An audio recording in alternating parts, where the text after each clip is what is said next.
as many of you are aware, the news has been pretty bleak recently, in the past 200-300 years. Listen, but this weekend, there was one story that was so disturbing, so dark, even the news couldn't handle it.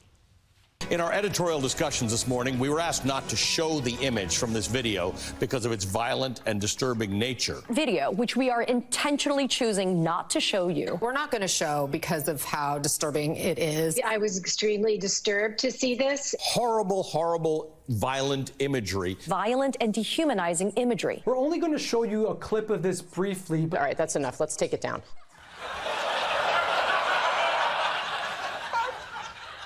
To see it at all. This has got to be devastating. News channels show images from Ukraine, from Gaza, from natural disasters. They get through them dispassionately. I can't imagine how devastating this footage must be. Former President Donald Trump shared a video, this one, on his Truth Social account featuring an image of President Joe Biden hogtied on the back of a pickup truck.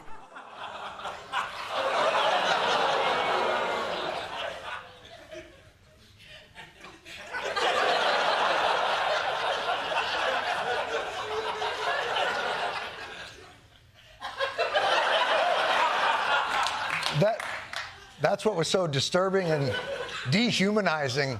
You wouldn't show it on television, and an airbrushed Biden decal on the back of a truck. Aren't you the same networks that show reruns of 9/11 every year? I mean, I don't think it's great that Trump is posting things like this, but it's not like people really think Joe Biden was tied up in the back of the truck. It's a doctored image, but it's plastered on the tailgate of the pickup truck. So if you're driving behind it, it would appear as if Joe Biden were actually restrained on the vehicle's flatbed.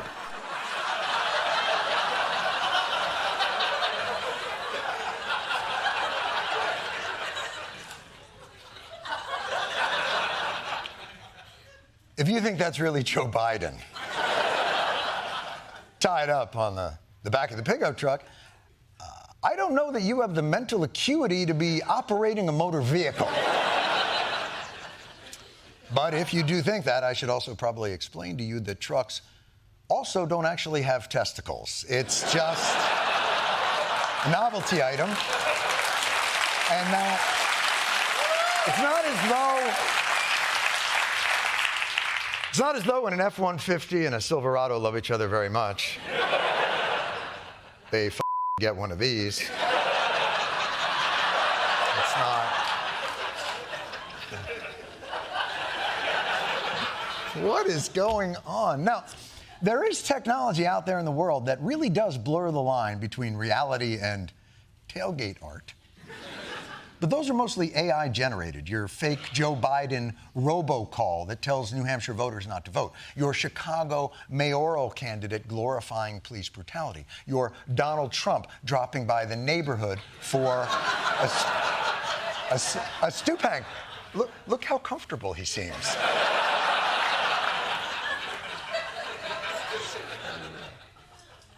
And as AI gets better and better, it's only going to make it more difficult to separate fact from fiction, which could be terrifying. Luckily, the people in charge of AI have told us that just like with the internet and social media, it's actually going to make everything much, much better. This has the potential to make life much better. I think it's honestly a layup. I hate to sound like utopic tech bro here, but the increase in quality of life that AI can deliver is extraordinary. AI is the most profound technology humanity is working on. More profound than fire or electricity. Yeah! Suck a fire. That's right, you heard me. You heard me, fire. Oh, I'm sorry. Do I need to turn that up? Suck a motherfucking fire. And whoa. What are you giggling at, electricity?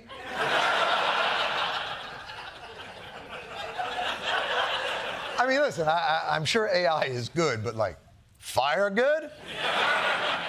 How so? They can help us solve very hard scientific problems that humans are not capable of solving themselves. Addressing climate change will not be particularly difficult for a system like that. The potential for AI to help scientists cure, prevent, and manage all diseases in this century. I completely trust you. And your enormously wide eyes and very human cadence. But benefit of the doubt, this can cure diseases and solve climate change? What are we using it for now? Jarvis knows when to make me breakfast. Your toast is ready. All right. Are you out of your mind? See, here's the thing. Toast, I can make. I can make toast. It might be the only technology we have that works pretty much every time. I'll tell you what, why don't you get to work on curing the diseases and the climate change, and we'll hold down the fort on toast. Of course, now, we have, as a society, we have been through technological advances before, and they all have promised a utopian life without drudgery, and the reality is they come for our jobs. So I want your assurance that AI isn't removing the human from the loop. This is not about replacing the human in the loop. In fact, it's about empowering the human. It's an assistant. It's an assistant. What? We're all getting assistants? It's an assistant. AI works for you night and day, tirelessly, and all you had to do was remember their birthday. That's all you had to do. But I get it. It's an assistant. It's about productivity. And that's good for all of us, yes? Although they do let the real truth slip out every now and again. There will be overall displacement in the labor market. You can get the same work done with fewer people. That's just the nature of productivity. That doesn't sound good. Same work done with fewer people. Not a math guy, but I think fewer means less, yes? So AI can cure diseases and solve climate change, but that's not exactly what companies are going to be using it for, are they? So this is like productivity without with the tax of more people. Without the tax of more people? The people tax, formerly referred to as employees. But you know, the promise of AI versus the reality of AI, it's not quite crystal clear in my mind yet how that's going to work out for workers. Do you have anyone who wants to lay this out more bluntly, perhaps while auditioning to be a Bond villain from his mountaintop lair? Left completely to the market and to their own devices, these are fundamentally labor-replacing tools.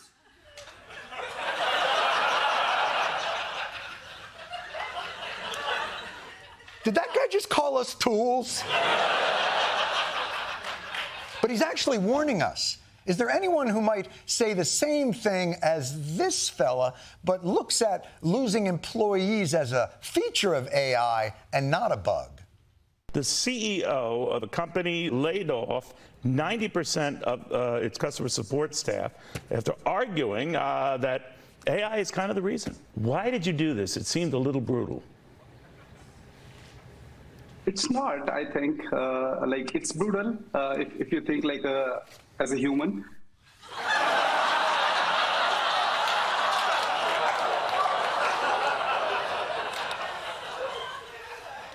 AI, it's brutal if you think like as a human. It's not the catchiest ad slogan I've ever heard. So while we wait for this thing to cure our diseases and solve climate change, it's replacing us in the workforce, not in the future, but now. So what exactly are we supposed to be doing for work? I think we'll need new types of jobs to help us embed AI and maintain AI in the workplace. Prompt engineers, they're basically people who learn how to use AI systems and, in effect, how to program them. So who would have thought that there will be a prompt engineer, right? Right. Prompt engineer. I think you mean types question guy. And by the way, if there's any job that can be easily replaced by AI, it's types question guy. This is some shit you got going here. AI models have hoovered up the entire sum of the human experience that we've accomplished over thousands of years. And now we just hand it off to be their prompt engineers. And by the way, you're not fooling anybody by adding the word engineer. You're not the types question guy. You're the vice president of question input.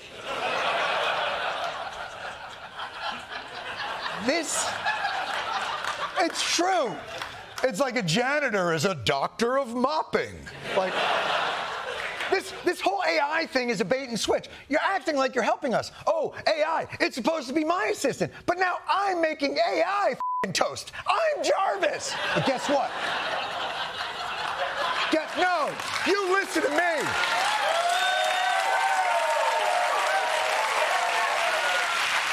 I got news for you, AI. I'm not Siri, you're Siri. Siri, while I have your attention, let me ask you a question. Sure, John, but first could you run and fetch me some lithium cadmium? Yeah, sure, that's not a problem. Mother***!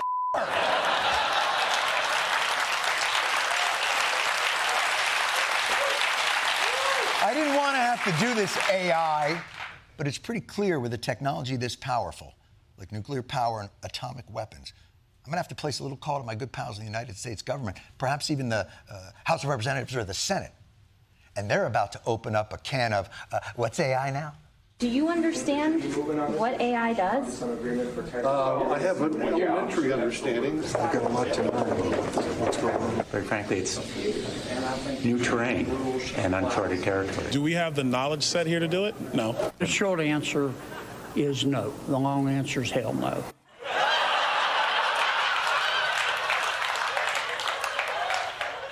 And the longest answer is H to the E to the L to the L to the no.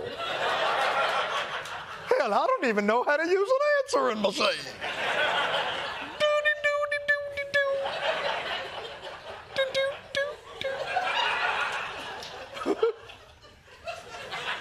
Look, I'm not against progress, but let's look to our history to see how we've dealt with previous economic disruptions.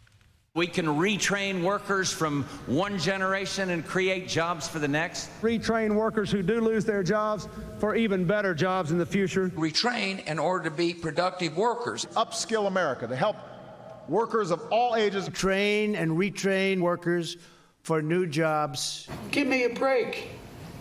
Anybody who can throw coal into a furnace can learn how to program, for God's sake.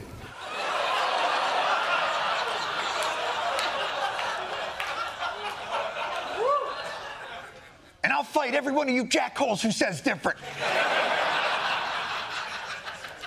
But that's the game. Whether it's globalization or industrialization or now artificial intelligence, the way of life that you are accustomed to is no match for the promise of more profits and new markets, which sounds brutal if you're a human. But at least those other disruptions took place over a century or decades. AI is going to be ready to take over by Thursday. And once that happens, what the f*** is there left for the rest of us to do? Time is not a terrible thing. AI freeing us up to think about things at a higher level is going to help. It's going to give us our time back. We'll be able to express ourselves in new creative ways. You know, he's right. I've been thinking about this all wrong. It's not joblessness. It's self-actualizing me time. I'll live the artist's life. It'll give me more time to explore my passions. You know, I'm an aging suburban dad. I'll learn to play the drums. You know, music, ta-ta, ti-ti-ta. Music is what makes us human.